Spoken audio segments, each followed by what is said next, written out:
তো আলহামদুলিল্লাহ, তো রাসূলুল্লাহ সাল্লাল্লাহু আলাইহি সাল্লাম এই ফিতনার ব্যাখ্যা দিয়েছেন, ফিতনাগুলো কেমন হইতে পারে। আল্লাহু আকবার, দেখেন একেবারে অক্ষরে অক্ষরে মিলে যাবে। ফিতনা কেমন হইতে পারে, বিভিন্ন ফিতনার বিভাগ আছে, ফিতনা হতাহত বিভাগ, হত্যাযজ্ঞের বিভাগ। ফিতনার একটা বিভাগ হলো হত্যাযজ্ঞ চলবে, কে কাকে হত্যা করছে, কে কখন নিহত হবে, এটা আল্লাহ রাসূল সাল্লাল্লাহু আলাইহি ওয়াসাল্লাম বলে গেছেন, সেই যুগে বলে গেছেন। আমরা যদি ইসলামের পরিবেশ ঠিক না রাখি, আমরা যদি ইসলামের মূল্যবোধ না বুঝি, আমরা যদি ইসলামের বিধিবিধানগুলো যদি না জানি, না বুঝি, না মানি, তাহলে এই যুগ চলে আসবে। এটা হলো কিয়ামতের, আর যত কিয়ামতের সময় ঘনিয়ে আসবে, কাছিয়ে আসবে, হ্যাঁ, ততই এই ধরনের আলামতগুলো, এই ধরনের ফিতনাগুলো সামনে আসবে, সমাজে প্রকাশিত হবে, সমাজে এগুলোর আবির্ভাব ঘটবে।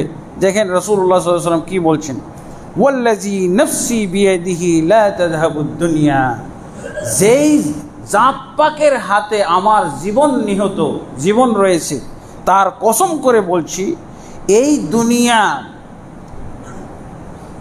দুনিয়া নিঃশেষ হবে না, এই দুনিয়া চলে যাবে না, বিদায় হবে না, যতক্ষণ পর্যন্ত এমন সময় মানুষের উপরে না আসবে। কেমন সময়? যেই সময় লা ইয়াদরিল কাতিলু ফিমা কাতালা, হত্যাকারী, ফিতনাটা কি হবে? হত্যার ফিতনা। হত্যাকারী জানবে না কেন লোকটাকে হত্যা করলো, ও বুঝবেই না, বাস গুলি করে দিচ্ছে, ছুরি মেরে দিচ্ছে, একজন দৌড় দিয়েছে, তাকে ছুরি মেরে দিচ্ছে। আমাদের একজন মুসল্লি নাকি আহত করা হয়েছে, কেন? ওই হত্যাকারী জানে কেন তাকে আঘাত করলো, অস্ত্র দিয়ে কেন আঘাত করলো, ও জানে। আর কেন সে আঘাত খাইলো, কেন তাকে হত্যা করার চেষ্টা করা হলো, কেন তাকে জখম করা হলো, ও কি জানে?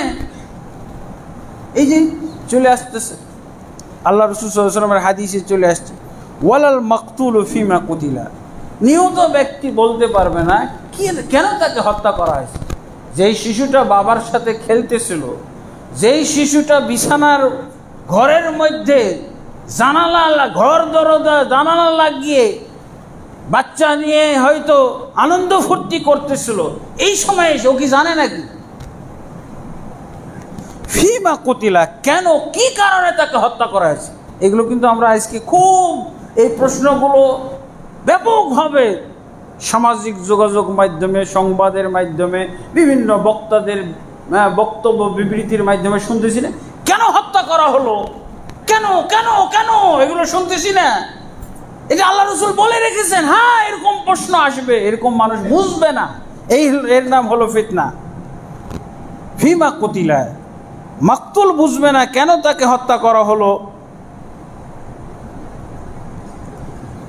এরপরে কি, কাইফা ইয়াকুনু যালিকা, তাহলে এটা কেমন হবে? এই যে হত্যাকারী বুঝতেছে না কেন হত্যা করতেছে, আর নিহত ব্যক্তি জানতেছে না কেন তাকে হত্যা করা হলো, এটা কখন হবে? এইটার সমাধান কি, এটার বিধান কি? ইয়া রাসূলুল্লাহ,